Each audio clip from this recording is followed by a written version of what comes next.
It's 15 years. I'll be 16 in June. I come in here since I'm about 14. Yeah, it's not really a place for humans to really be and check it out.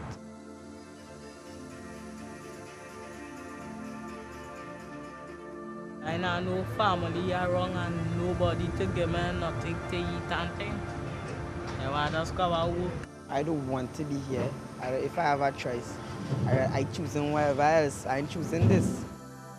Me and my mother alone. My father, in a wrong, living somewhere else. He never with me.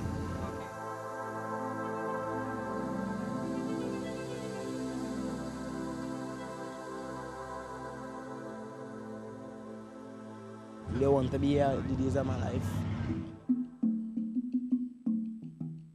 Hard to believe, isn't it? But child labor does exist right here in the Caribbean. The latest estimates from the International Labour Organization confirm what many have feared for some time, that the number of children trapped in the worst forms of child labor worldwide is greater than was previously thought. 179 million cases of exploitation. Many Caribbean governments, in their capacity as ILO member states, have already ratified the ILO Worst Forms of Child Labor Convention 182 and the Minimum Age Convention 138 in an effort to demonstrate their responsibility towards these children. But ratification in itself does not solve a problem that is both far-reaching and insidious. Before we can begin to fight for our children, we must know the enemy. So what are the worst forms of child labor? Any form of slavery, such as the sale and trafficking of children, debt bondage or forced labor, including armed conflict. The use of children for prostitution, pornography, or live pornographic performances. The use of children in illicit activities, in particular drug trafficking, and any work that is likely to harm the health, safety, or morals of children. Caribbean children under the age of 18 are being subjected to most of these worst forms as outlined by the ILO. To help the ILO get a better idea of the scope of the problem, a series of independent rapid assessment surveys were carried out in various territories. The results varied slightly depending on the profile of each country, but the bottom line was the same. The main finding of the rapid assessment study is that child labor is linked to poverty, and that within households where there may not be enough income to take care of the needs of the family, children in many instances are used as a resource to generate income and bring revenue into the household. The study revealed that many more boys than girls were involved in child labor.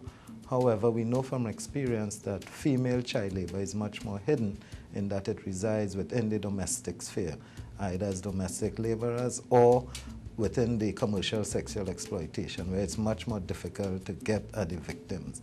The boys are seen and are much more visible. But who are the vulnerable children?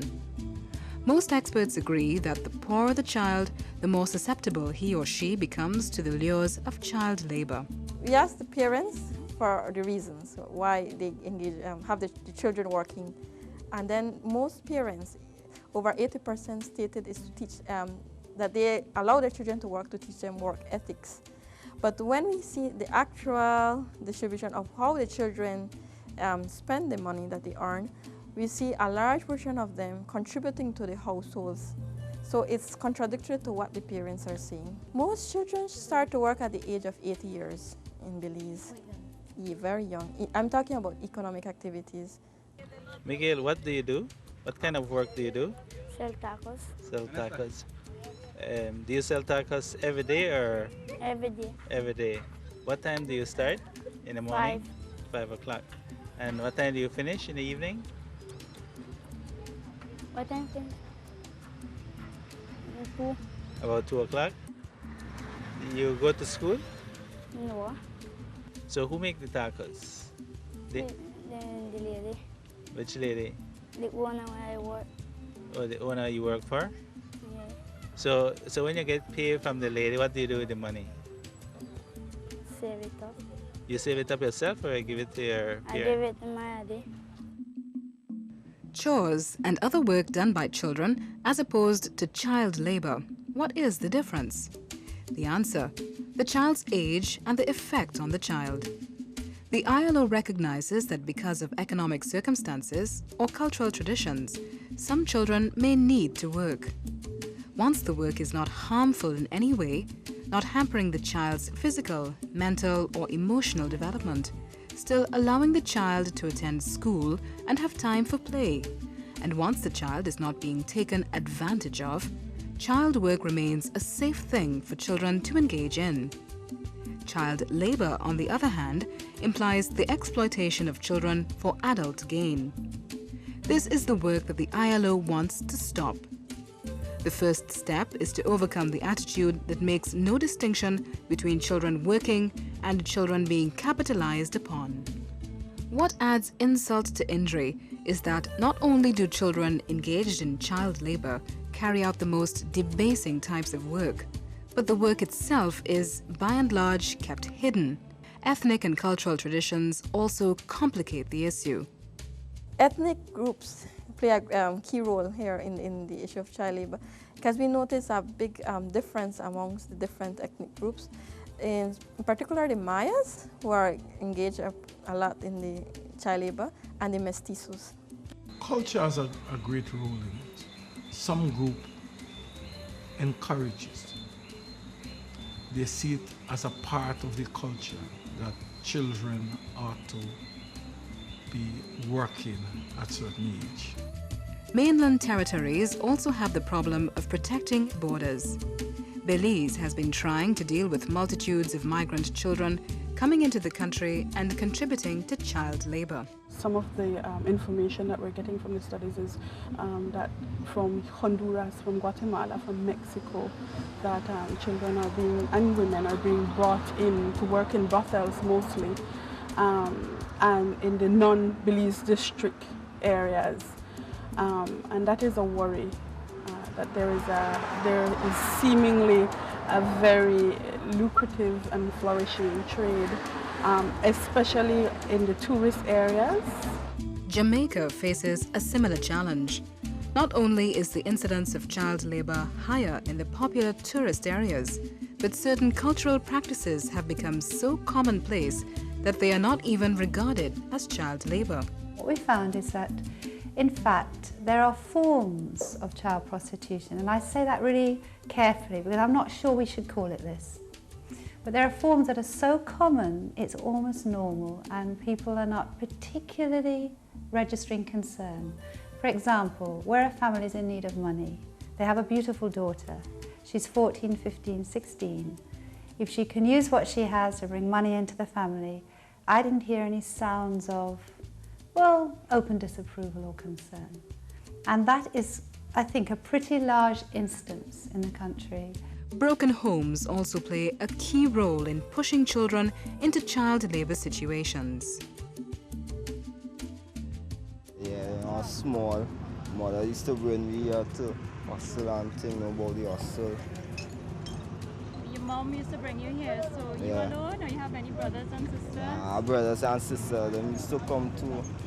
But I'm working now. Oh. And what about your mom? Is she working now, or she's still helping you here? She's still hustling here, helping her here. Children from unstable homes can also be more easily enticed into doing illegal work such as drug trafficking. En hoe lang zit jij al? Ik ben 9 maanden. Ik had ingeslipt van de pitjes. Ik heb ingeslipt van die pitjes, dus ik kan je zo in het buitenland brengen. Mijn moeder is een miljonair. Zijn er nog veel mensen in de familie die dat ook is overkomen bij jou? Bij mij? Ja, van de bolletjes. Ken jij mensen die dat ook hebben gedaan? Ja, ze zijn ook gelukt. Ja. En waarom doen ze dat? Proberen een leven voor te brengen. Dus ze nemen het en ze proberen, nemen een kans. Want je kan ook meegaan als 1 balletje was, je leven verliezen. Hoe oud ben je? 13. There are plenty illegal activities. You can sell weed, you can rob people, you can thief, you can sell drugs. You can run racket with them fellas and them other fellas because there's what people to go and pick up go and pick up a 5 pound of weed. A lot of youth men under the age of 18 involved in crime out there right now because of poverty too, and the parents don't grow up with mother alone. That's real bad too. Your fathers just leave all the pressure on mother alone. And when that mother coming up and his son saying, well boy, all that pressure on mommy, it is breed the youth man. Because child labor is such a new concept to the Caribbean, many adults either deny the gravity of the problem or are afraid to come forward in the children's defense. But child labor is as much a human rights issue as it is a developmental one. The Convention on the Rights of the Child see every child as a human being. So you have that right to be a human being. To combat the potential spread of the phenomenon, some countries have adopted a Truancy Campaign in which the value of education is promoted as a tool in the fight against child labor. Child laborers tend to have lower levels of education, entering the unskilled labor market at an early age without the grounding that would enable them to acquire skills and improve their prospects for a fulfilling adult working life. Guyana has an added dimension to the Truancy Campaign. The Ministry of Labour does have a team of labour inspectors who inspect business enterprises, across this land. And one of their responsibilities is to look out for the children who may be employed illegally by business enterprises, children who really ought to be in school. The problem sometimes is not really with the formal sector, it is with the informal sector. It is much more difficult, really, for us to monitor those children. As hopeful as these measures are, there are still children that they cannot reach. Those in the agricultural sector, those we couldn't do much with them because they were kept out there working, because the parents claimed that they needed the income that they were generating to help out the family. These were kids basically cutting cane, working in the fields in the area, picking stones, all these sorts of things that were happening, even helping out spraying of herbicides, insecticides and things in the fields. It's very dangerous kinds of things. Very dangerous, very dangerous. This elementary type of work, therefore, is a breeding ground for children to be exposed to danger. Physical injuries are quite commonplace. 12 years ago, I was hustling in Labas and we just call it a round barrel. I was hopping it, I'm trying to hop it. I fell off and I got damaged. And from since that, I used to walk with my foot did get deformed then. It's a risk. It's more than one risk. Crossing the highway is one, hustling inside is one, and under the conditions, fire, it have smoke, dust, it have plenty of things sometimes you can open. You can even open a bottle itself and then knowing what's in the bottle, and it can be some dangerous something because people already had to be rushed to the hospital already because of these little small things. Most employers, however, are rigid in their intolerance of these types of practices. There's a high element of child labor being engaged in Jamaica, and it's the worst form of child labor. Many youngsters, both male and female, are now engaged in things like prostitution, things like drug, and those are some of the elements that we abhor in so far as the employers are concerned. Commercial sexual exploitation is wreaking havoc on youngsters who suffer a loss of innocence, plummeting self-esteem, and daily threats to their health and safety. Over the spring break, there was talk of advertisements for baby whores, as they were described, in the Negril area. The main concern, I think, is that around the tourist areas, there's a very relaxed attitude towards sex. So children in tourist areas or in the neighbouring rural areas gravitate towards tourist areas, and that's a very easy message they're picking up. We know that there are brothels with women in there, but I don't know if we really want to own up to the fact that in this country people pay to have sex with children in one way or the other. Because what we have basically is young girls and older men and older men being sugar daddies to a certain extent, with these young girls paying for schooling, paying for bills within the household, etc. With the knowledge of parents, or rather with parents trying to turn a blind eye to it. Paulette Henry has conducted research into the issue of street children. In Belize, I can also talk about some of the nightlife activities in terms of some of the younger ones, because you have in particular areas like the towns, Riverton, Rose Hall, and I know Georgetown too, there is the prostitution, child prostitution, and you would encounter in our study, we found the children who were being solicited by adults. We asked the children themselves when we visited one of the drop-in centers in Georgetown, operated by the Ministry of Labor. They turned out to be some of the same children soliciting along Sheriff Street the night before. It's past my castle, and then right past the one corner, the next corner, by a hotel. Both of them. Them might want to take away money, and if you knock them back, then it's one say you owe me $100. And if you can get them the $100, then it's one change that $1,000, $1,500. So if you can get them all the money, just raise it more higher to $5,000 or $6,000. What happens if you don't pay them? Then it's one big job. You ever got beat up? Yeah. So, are there any real solutions? Belize's National Organization for the Prevention of Child Abuse and Neglect, NOPCA, through the USAID-funded Butterfly Project, helped reduce the incidence of child labor in the Corozal district. Surveys were carried out to determine the causes and extent of the problem, and a program was established to rehabilitate child laborers there. More recently, Jamaica has embarked on an action program that, by all accounts, seems to be infiltrating the hidden world of child labor and creating some degree of change, recruiting 626 children from exploitative work situations in Spanish Town, Old Harbour Bay, and Montego Bay. Of these children, approximately 390 have already been mainstreamed into formal school, with continued monitoring and support, while the rest are receiving remedial services such as literacy training, counseling, and vocational education.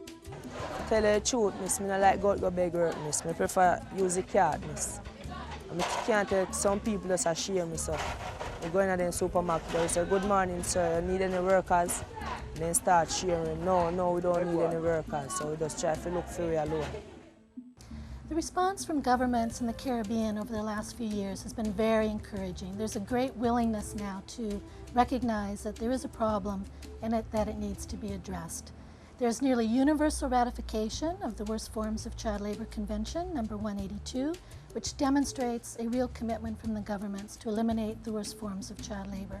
I do believe that combating this worst form of child labor, like every other form of child labor, really has to do with solid poverty alleviation programs, and really have to do with building in support systems for families to help them through, to help them to reorganize the way they function and the way they survive, and to offer them options to both parents and children. It's very important that as a nation we look at child labor as our business. We have a way of removing ourselves from it because our children are not out there. Every child in the society belongs to everybody, and it's all of us business. And I think there needs to be a serious public education program to really educate people about what is happening to our children and the realities. Child labor in the Caribbean is both pervasive and veiled, a culturally steep issue that will only loom larger with the threat of globalization and its effects. Effects that the region is already starting to see, like increased numbers of HIV/AIDS cases in young people, and that we are ill-equipped to deal with. We may never be able to reach every child in this horrific situation, but we can continue to make people aware, implement solid programs, and hope to inspire change.